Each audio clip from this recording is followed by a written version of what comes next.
Commerce Chemistry, and welcome to Chapter 2, continuing with units of measure. So, we talked previously about doing math, counting significant figures, knowing how to round correctly, right?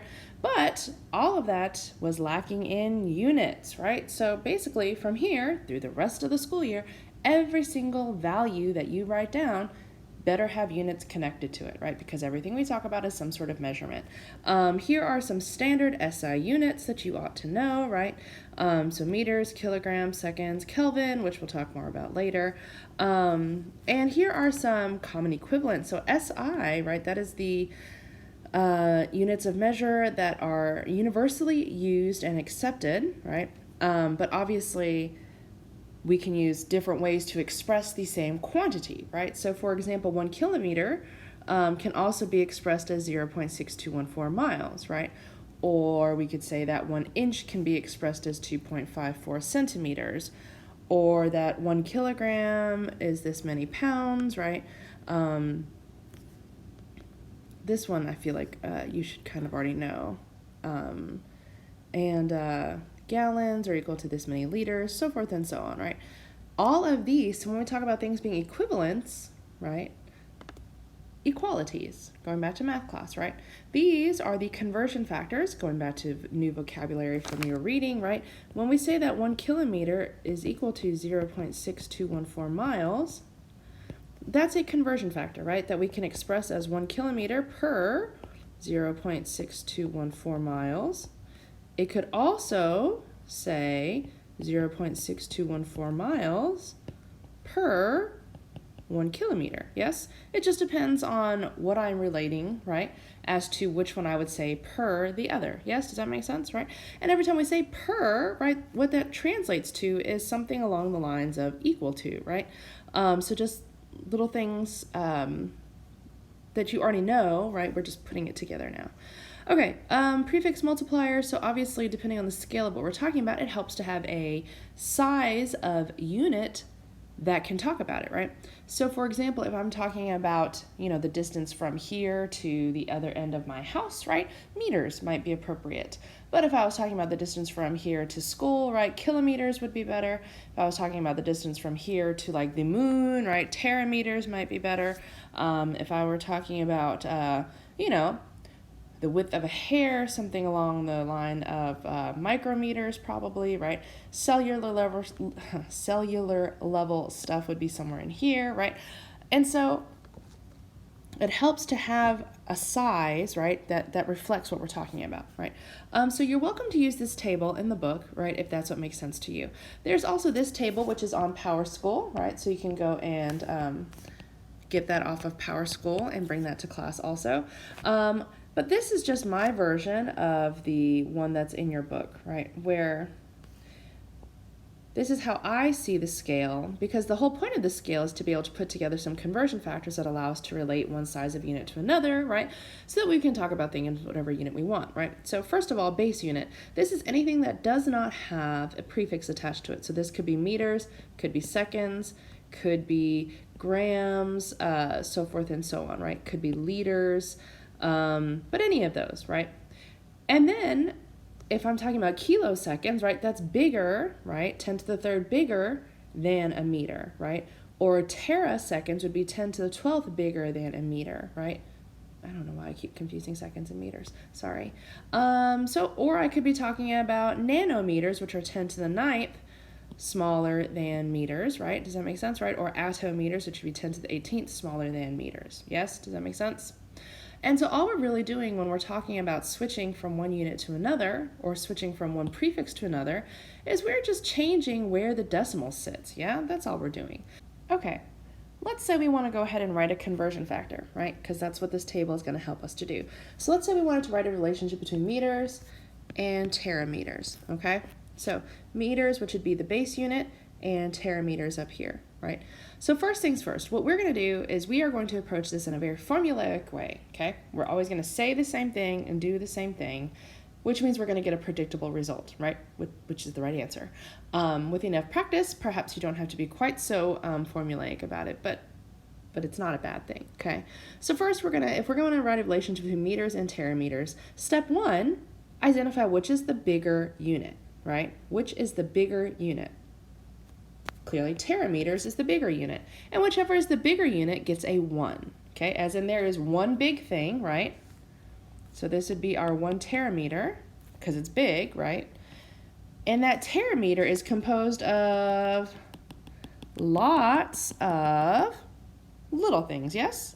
The 1 terameter is composed of lots of little things. How many? 10 to the 12th, right? 10 to the 12th of those little things, yes? 10 to the 12th meters, right? And we're shortcutting this a little bit. We could say like 1 times 10 to the 12th. I was just being lazy, right? So 10 to the 12th meters, it's understood the 1 times 10 to the, okay? 10 to the 12th meters is equal to 1 terameter, yes? Let's go ahead and go in the other direction, right? Let's say we wanted to write a relationship between meters and nanometers, right? So again, we'd start with our meters, nanometers. We'd identify which unit is bigger. The answer is, right, in this case, meters. So that gets a 1, right? So that's like saying that this is 1 meter, which then contains lots of nanometers, right? Specifically, 10 to the 9th of them. Yes, right? And so you'll see the way that we write it here, right? So we always think which is bigger, and that gets the 1. And then the exponent, note that my table, right, doesn't have any negative exponents. They're all positive exponents, right? And that's purposely designed so that we can analyze it this way, right? One big thing, lots of little things. One big thing, lots of little things, okay? And that just makes sense, right? It's easy to see that one big thing is composed of lots of little things, right? That's something you can see, you can understand, right? It fits onto a number line, which is a concept you guys have been using for years, right? And so that makes sense to me, right? Obviously, if you would prefer, right, you can go ahead and use this table if you would like, right? And come up with your relationships, and it works the same way, right? And if you want to talk about how to do it, or you like that method, you're welcome to come bring your work to me and we can take a look at it and make sure you're approaching it correctly. But just this, I think, is the predictable, simple way to do that, okay? Now let's talk about what happens in the unique situation. Let's say we want to cross that line. Okay, let's say we want to write a relation between kilo and milli, right? So kilometers and millimeters, okay? So which of these is the bigger unit? Right, kilometers, so that gets the 1, right? Which means there are lots of millimeters in a kilometer. Now, how many millimeters in a kilometer, right? So here, that's really simple, actually, right? So kilo to the base is 3 spaces, yes? Base to milli is another 3 spaces, which means that, what's the actual relationship? Right, 10 to the 6 millimeters is equal to 1 kilometer. Does that make sense? Okay. If you don't like that, right, or if you try that a couple of times and you don't like it, right, you're welcome to, step 1, convert from kilo to the base unit, and then from the base unit to milli, right, and it works the exact same way. All right, now, obviously, let's do some practice. So, first, before we do actual practice, here is one of the pages from your guys' book, right, that goes over the sort, strategize, solve, and check, right?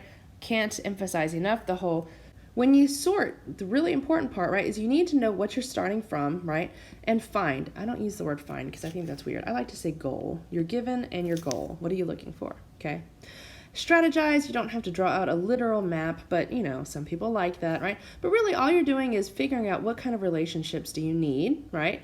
Then you'll obviously set up and do your math, right? And then you will always, always check, right? The beauty of chemistry is that you can check and you can double check, and more often than not, you will see that you've got it right, right? I mean, so chemistry is beautiful that way. Now, what I wanted to point out by including an actual page of your textbook is that you are supposed to actually read all of this, right? So when I say do Skill Builder 2.8, I don't mean look directly at Skill Builder 2.8 and start trying to solve this problem. What it means is you read this entire thing, right, first, right? You read the whatever it's going to give you here for information, which it always will, right? And then you're going to look at the solution as they work it out step by step, right? You're going to read all the information they give you, and then you're going to apply all that to the skill builder, because the skill builder is literally the exact same process that they just described to you, right? Which means that it's sort of like, here is how to do it, now you try it, right? That's how your book is designed, which is beautiful. It's wonderful, right? It's a great book. So just, make sure you pay attention to that, right? Okay. let's do some problems together. So this one says to convert 56 centimeters to inches, right? So this is my given. So this is my given, and this is my goal. Okay, so then we just need to figure out what the relationship is between centimeters and inches, right? Then you would think back, oh, that's right, I memorized that 1 inch is equal to 2.54 centimeters. Ta-da! And that's a conversion factor. So we'll go ahead and take we always start with our given, which is 56 centimeters, and then we're going to go ahead and put a multiplication sign and a line, right? And this is where our conversion factor is going to go, right? And this is going to be the setup for every single problem. Now, some of you guys might look at some of these problems and be like, oh, I don't need this whole setup thing. That's great for you. If you don't show me that setup, you'll get 0 credit. So, you know, do as you will. I would do the setup. So anyway, we're going to take our conversion factor and we're going to put the respective pieces where they belong. So if I have 56 centimeters here, and again, for clarity, right, it may be helpful for some of you, right, put a 1 under it, because if we have 56 centimeters and it's not centimeters per something else, the implied and understood denominator is 1, right? And over here, centimeters is here, and I know that centimeters needs to cancel because I'm trying to convert to inches, right? Which means that I'm going to put my 2.54 centimeters down here, and I'm going to put my 1 inch up here, okay? Now, if I take a look at this, set up correctly, centimeters cancel, inches is my only unit that remains. Now I just have to do the math, right? The math says I'm going to take 56 times 1 and divide that by 2.54. Yes, does that make sense, right? So really, in terms of math operations, all I'm doing is 56 divided by 2.54, which is going to give me 22.0472, blah, blah, blah, inches. Last step, right, round to correct significant figures. Since multiplication was my operation, we're going to round this to 3 significant figures, which is 22.0 inches. Now, as my final answer, what we're going to do for the sake of ease in figuring out how many digits to round to, right, is we are going to go ahead for now and exclude conversion factors from our sig fig analysis. Yes, for now, we will exclude conversion factors from our sig fig analysis, and I'll tell you when that changes. Okay, next problem. It says we're going to convert this many meters, which is our given, right, to this kilometers, which is our goal. Okay, so then we got to come up with a relationship between meters and kilometers. That's right, we'll use that table, right? So we need a relationship between meters and kilometers. Which of these is bigger, right? This is bigger, and the relationship is 10 to the third. So that's my conversion, so 5, 6, 7, 8 meters. And again, right, we can put that 1 down here if that helps with clarity, right? Which of these units from my conversion factor needs to go in the denominator? Right, the one that needs to cancel, which is 10 to the third meters. 1 kilometer goes on top. That cancels, right? Kilometers is the only unit left. Now we do the math, which is 5, 6, 7, 8 divided by 10 to the third, which is going to be 5.678 kilometers. Yes? And 4 sig figs, final answer. Good? All right, next up. It says that a recipe calls for this many cups of oil, which is my given. And I would like to know how many liters of oil this is, which is my goal, definitely. So I need to know the relationship between cups and liters. So then you might think to yourself, oh, well, let's go back. Does this give us the relationship between cups and liters? No, right? This only gives us between different sizes of meters or different sizes of liters, which is not what we're trying to do right now. What about here? Let's look at this. Do we see something about cups and liters? Not exactly, right? But we do see that 1 liter is equal to this many quarts. Life things we should know, right? 1 quart is equal to 4 cups, right? Life things we should know. Just like life things we should know, right? There are 12 inches, for example, in 1 foot, right? Life things we should know. I think that's a life thing you should know. Okay, so then, going back, I definitely did not retain that number. So it says 1 quart, well, 1 liter is 1.057 quarts.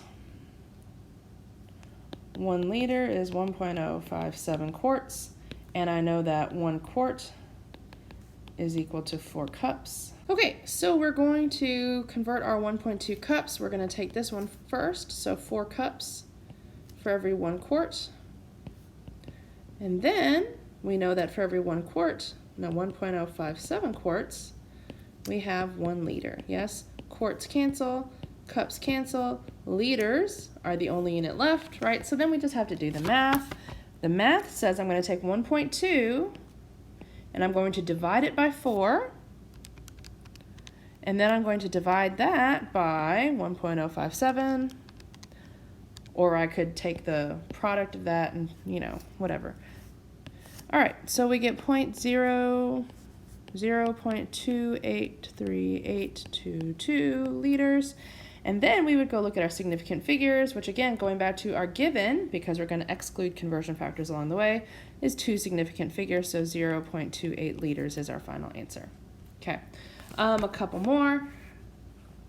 A running track measures this many feet per lap, and so again, right, per, what does per mean? Per says if there are 1,056 feet equal to 1 lap, which means that's a conversion factor. And we should think that every time we see the word per, that we've just been given a piece of conversion information that we can use at some point, right? Which means that this is not our given. Yes, does that make sense? As in, like, once we've translated this out, we can see that indeed this is a conversion factor versus a given, yes? Okay, so then continuing our reading, it says to run 15 kilometers, which is our given, right? How many laps, that's our goal, should you run? And here's another fun conversion factor for us. So let's go ahead and start from our 15 kilometers. Oh, first, okay, so we have miles to feet, and we have laps to feet, which means that what's the last thing we need, right? We need miles.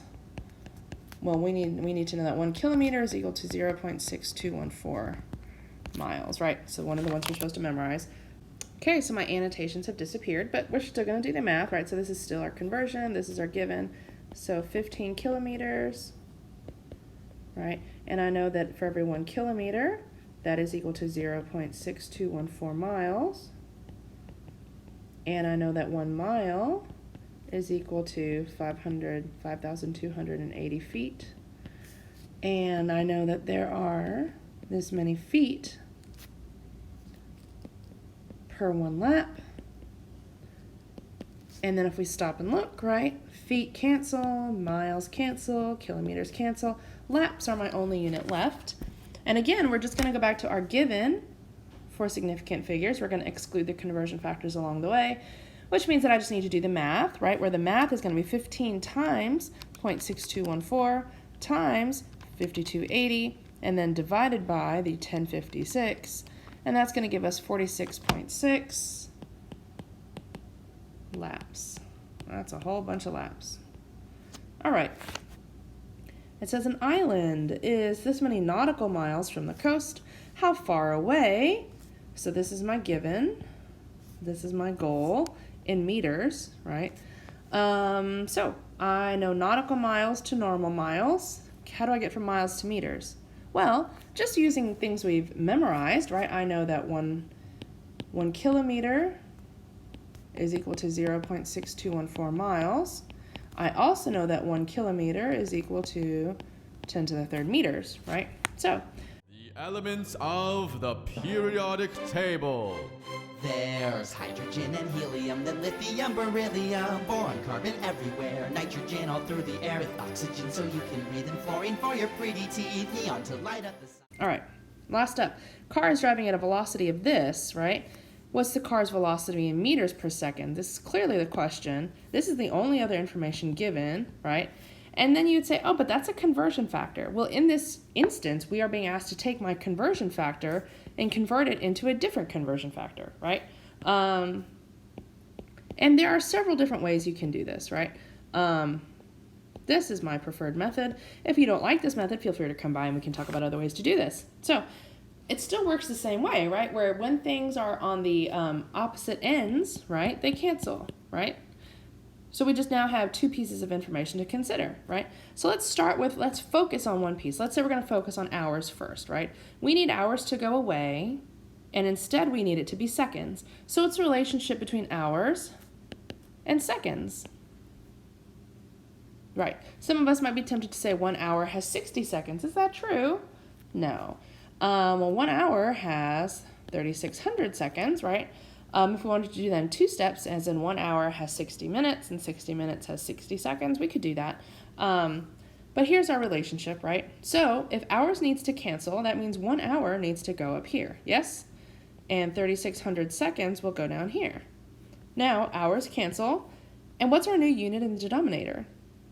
Seconds, which is exactly what we want, right? So, great. Now we need to take our kilometers and convert that into meters, right? So we know that 1 kilometer is equal to 10 to the third meters, right? Meters cancels. That cancels. So if we look at my new unit is meters per second. Yes? Does that make sense? Right? And then we would just do our math and come up with the right answer. All right. Thank you for listening. Be good. Stay tuned in the next one as we talk about how these conversions work in the context of 2 and 3 dimensions. Have a great day. Be good, and I'll see you soon. Bye.